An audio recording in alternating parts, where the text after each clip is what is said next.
Thanks for tuning in. It's been a busy time these past 3 months, and things are changing very quickly. And for a while I've been seeing our Father in heaven moving the sheep into folds. And, I've been wanting to move to the south for a while, and particularly I liked the state of Tennessee. And I'll probably try to share briefly about the journey, but because of the things that are going on and the germs people claim are being spread around, I had lost my job because there wasn't enough work to keep us all busy, and I was the last guy to be laid off in that company, so that tells you something. And so it was a good thing, and with extra money for unemployment, things like that, stimulus check, it allowed me, to relocate, and because I had a lady friend in Virginia, and now she's my wife, and so it's pretty neat. But so I moved down here a while back, and we built our relationship together, and we were married last week, and it was really neat because we had a natural chuppah. I had ordered a tallit, and then at one point, I put that over the arms of my bride, to represent the protection over her, the protection I give her, and the protection Messiah gives to both of us. And it was very, very small. There were 5 of us all together. The pastor that was officiating was another pastor who stood up with me, and then the officiating pastor's wife, and she took a bunch of pictures and stuff. So that was really nice of her. She's a good gal. And so we, did that, and completed the paperwork for the county clerk, and went out there and dropped that off. We got our marriage certificate, and there were more people in favor of doing it that way than doing the marriage without a marriage license. So I went with that, and the pastor mentioned when I picked his brains about it, he said that's a poor representation, and I thought I hadn't heard it, or thought about it that way. So it was good, and to be accountable, because so much has changed since the days when we didn't need a marriage license. But I'm not going to, promote that either way. But I'm just very happy in this marriage and with my new wife, and very loving woman, and I'm trying to be very loving to her as well. And I think that's important in a marriage relationship. And so, we took a short honeymoon. I got a nice, hotel for a while. We went out there and, just ate out all the time, so it was nice. And we shared the same vision, to move into Tennessee. And so that's what we're working on next. And I didn't know how it was going to work out, looking for a house to rent. That's what we both want. And we happen to have a friend down there that has a property that's going to be available in the beginning of September. So how cool is that? And all through this thing, the Father's just lined us up. The first time we came down here, because I'd been watching the River of Praise and the Vineyard Fellowship through the live stream, I told my wife, Danita, lady friend at that time, and I want to visit, that fellowship. And we did, went down there. I met a couple of pastors that Danita already knew because she wanted to go talk to them to have some prayer and stuff. And so I've been getting to know them better. And there's 4 pastors in that group. And what an amazing assembly that is. The Father's doing so many tremendous things there. I've been very blessed. I think more blessed than I have in any other, congregation. So the Father's doing a lot.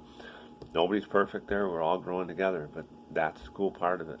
There's nobody walking around in a stuffed shirt trying to lord it over the rest of the congregation. The preeminence only belongs to Messiah. So that was pretty neat.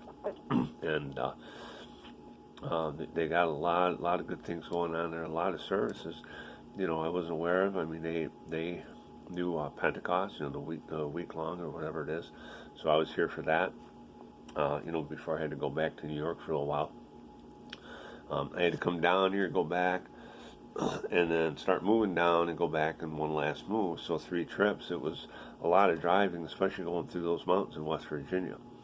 But the Father's been blessing, and I've got so many amazing friends now, in this area, or at least in Tennessee. And, someone actually that I'd met in New York had been out this way. We didn't meet at the time, but he knows another friend that was about 30 minutes south of us that we met with, and he was going out there to pick her up, head to Georgia, and she was going to go down there for a while, and he may be back in Tennessee, so I may meet up with him again. So and there's people from all over coming into this area, same town that Danita and I plan on moving to, so that's pretty cool. And I've been learning more about different things, and Danita and I talk a lot in research too about scriptural things, and it's really good meeting people that can share insight at the fellowship we attend and stuff, and that's continually growing. The Father's just blessing that. And one of the things that I wanted to share is the significance of the Tzitzitz. And I've known that the Tzitzitz remind us of Torah, but I haven't really dug into this to know more about it. And there were things that we were running across, concerning the color blue and things like that. And so I said, I'm going to dig into this a bit, do a little research, write a short article, and I'm going to read that to you. This article is on my blog at YisraelBook.com. And I'm going to read this to you. It's called Torah and Tzitzitz. In many translations of the original scriptures, it is mentioned that the 10 Commandments were written on tablets of stone. Hence, it makes it sound as though 2 rough tablets of stone were used. Is this really the case? Actually, the original 10 Commandments were written on tablets of sapphire. Hence the blue cords in the Tzitzitz that remind us of Torah. The scripture explained the spiritual meaning of the color blue. And Jehovah spoke to Moshe, saying, Speak to the children of Israel, and you shall say to them to make tzit on the corners of the garments throughout their generations, and put a blue cord in the tzitzits of the corners, and it shall be to you for a tzitzit, and you shall see it, and shall remember the commandments of Jehovah, and shall do them, and not search after your own heart and your own eyes, after which you went whoring, so that you remember and shall do all my commandments, and be set apart unto your Elohim.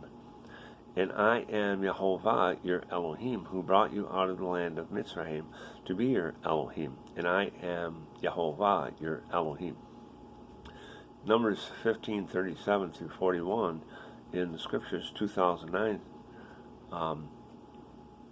is where that comes from. I got to actually adjust that on the page. I got the scriptural reference on top of the next section, which I'll have to edit that.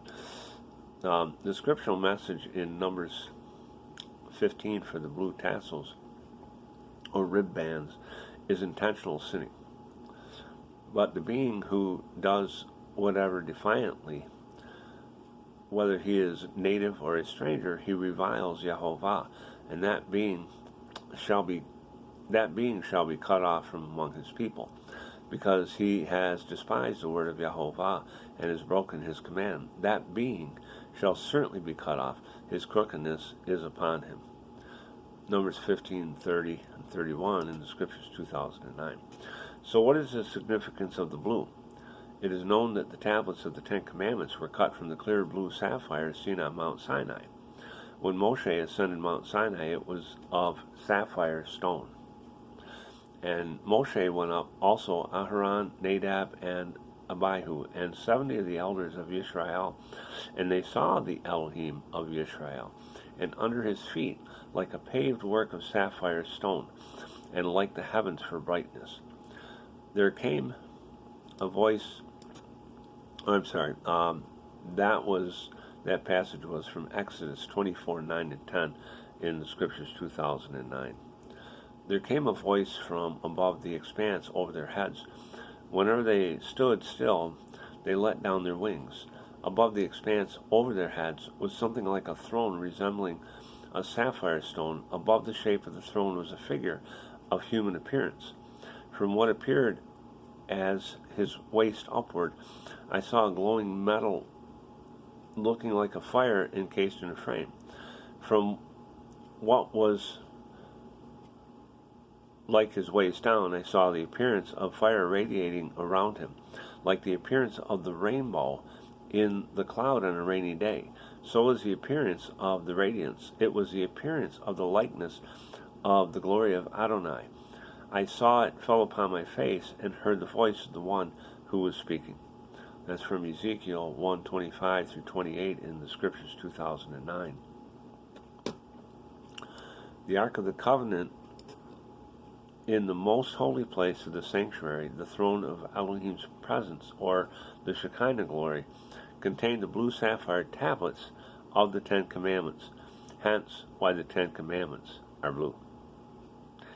How amazing is that, right?